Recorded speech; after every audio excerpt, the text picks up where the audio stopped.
Je me sens infiniment proche de cette pièce, de cette écriture qui décrit en fait la mise à mort du processus artistique lorsqu'il se retrouve en prise avec le pouvoir et avec l'impossibilité fondamentale de représenter la vérité et de représenter la réalité telle qu'elle est.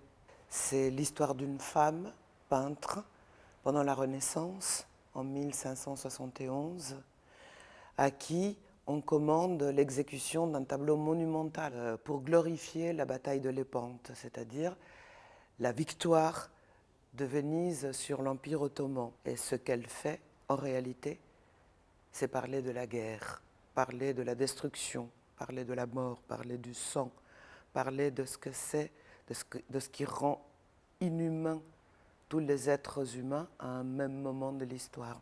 Mais c'est aussi le parcours libre d'une femme libre à l'état brut, à cette époque où la liberté n'existait pas, était une notion qui n'existait pas encore.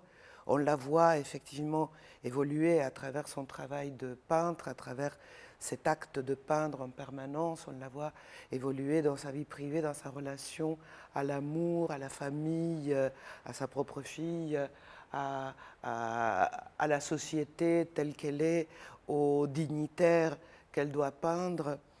Et dans cette quête passionnée d'absolu, se perdre elle-même, c'est perdre elle-même jusqu'à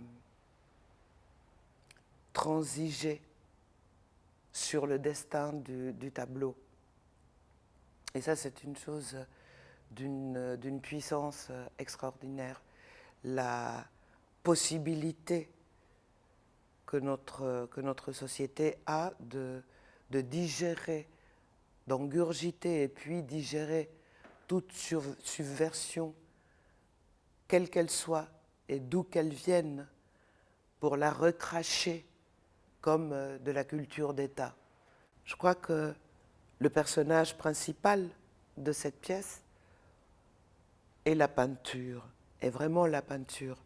Howard Barker, qui est un des plus grands auteurs contemporains vivants, est aussi un peintre.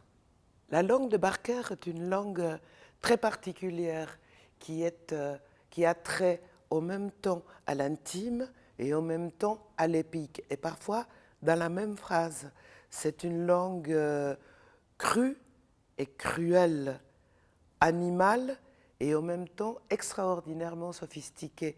C'est pour ça que Barker me fait beaucoup penser à Shakespeare dans ses envolées épiques les plus importantes et aussi dans le traitement de plus petits détails du quotidien et de la psychologie des personnages.